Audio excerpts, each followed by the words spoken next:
Hello everyone, welcome back to Chemistry Guide. So in the last video we have discussed what is meant by pure substance, types of pure substances, mixture and different types of mixtures, that is homogeneous and heterogeneous.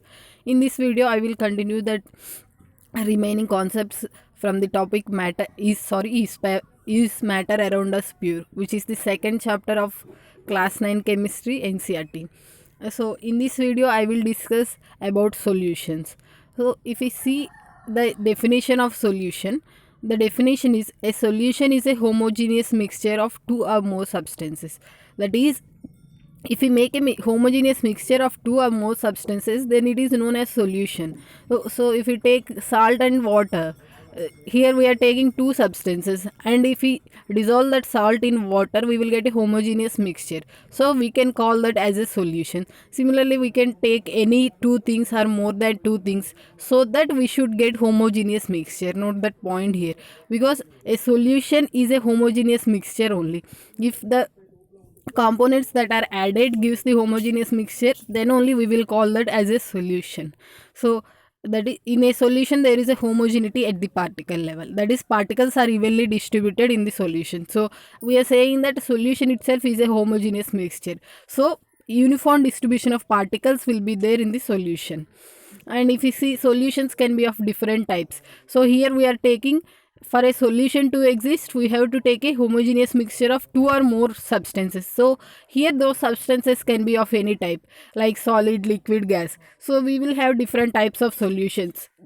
If both the substances are solid, solid, solid, liquid, solid, gas, liquid, liquid, gas, gas, like that we will get so many types of solutions. Next we will see the components of a solution. Now we have discussed that a solution is a homogeneous mixture of two or more components.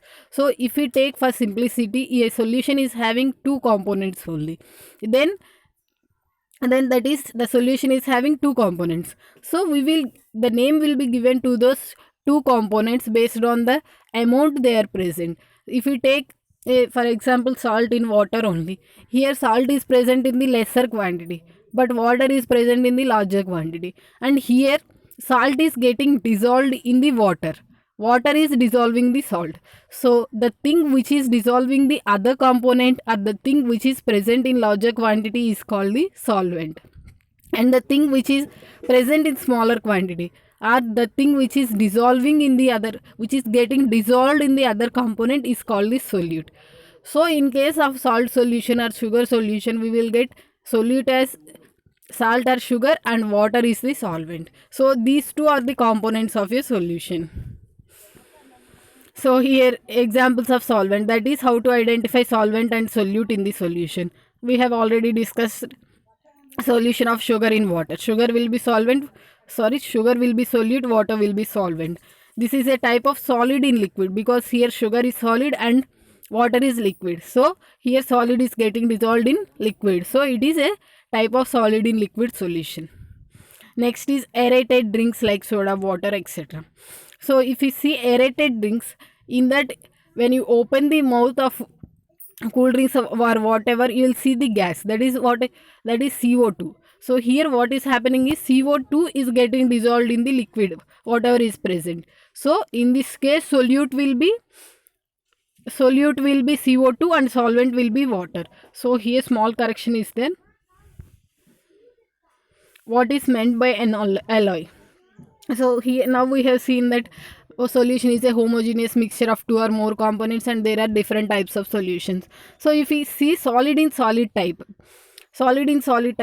that is metals are solids. So alloys are homogeneous mixtures of metals, that is they are the mixtures of metals, that is the components present in the alloys are metals itself. That solid and solid mixture only will be there in case of alloys, and they cannot be separated into their components by physical methods. That is, the alloys cannot be separated into their components by physical methods.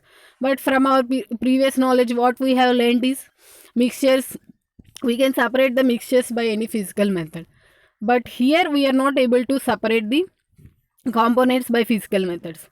But even then, even though we are not able to separate them by physical methods, we will say but alloy is considered as a mixture only, because it shows the properties of its constituents and can have variable composition. That is, it is having the properties which will be shown by the mixtures. So alloy is considered as a mixture only. For example, if we take brass is a mixture of approx 30% zinc and 70% copper. So we have seen solution and different types of solutions and the components that are present in the solution. Now in this we will see properties of a solution. From the definition of solution itself, we came across that solution is a homogeneous mixture.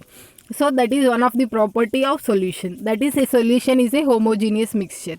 And the particles of a solution are very smaller, so they cannot be seen with the naked eyes.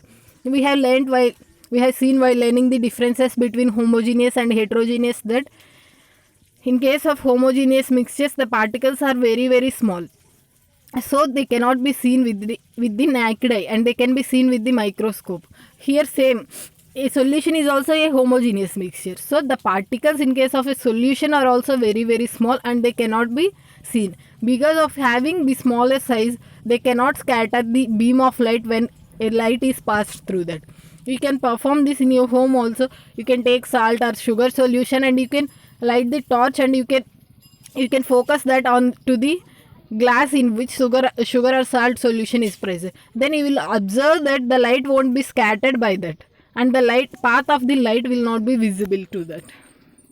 Next is that solute particles cannot be separated from the mixture by the process of filtration. So if you take salt or sugar solution and if you do the filtration, then you won't be able to get solute particles. Why? Because we are having the homogeneity, that is uniform distribution will be there. And we cannot be separate the solute particles by doing the filtration from the homogeneous mixture or from the solution. The solute particles do not settle down when left undisturbed, that is a solution is stable. So after adding salt or sugar in water, keep it for 1 or 2 hours. Then you won't see any particles getting settled down in the bottom of the flask. This is what is meant by stability of the solution. So here you will observe that they won't be settled down. So we will say that a solution is stable. Now we will look into the saturated and unsaturated solutions. Now we have seen that the components that are present in the solution are solute and solvent. Depending upon the amount of solute that is present in the solution, we will classify the solutions as saturated and unsaturated. So saturated, unsaturated, dilute, concentrated, we will classify them. So in case of dilute solution, what happens is the amount of solvent will be very high. So in some cases we can neglect the amount of solute present in the dilute solutions also. They are known as the dilute solutions. And if the amount of solute is very high as compared to that of the solvent, then we will call them as the concentrated solution. Now we will look into what is meant by saturated solution. For example, if you take a glass of water and if you add sugar or salt to that, if you keep on adding to that, it will get dissolved in that. But after reaching certain point, the amount of salt or sugar which you are adding will not be dissolved in that. So this point is known as the saturation point. That is the point at which you won't be able to add more solute to that solvent is known as the saturation point. So the sugar or salt, whatever you will add after that saturation point will not be dissolved in that. So the maximum amount which you can add to the solvent is known as the saturation point. So the definition is, for a saturated solution, when no more solute can be dissolved in a solution at a given temperature, it is called a saturated solution. And the amount of the solute present in the saturated solution at this temperature is called its solubility. So we can call this as solubility also, because here the capacity of the solvent to dissolve that solute, it is reaching the maximum, the capacity is reaching maximum, and we will call that point as solubility.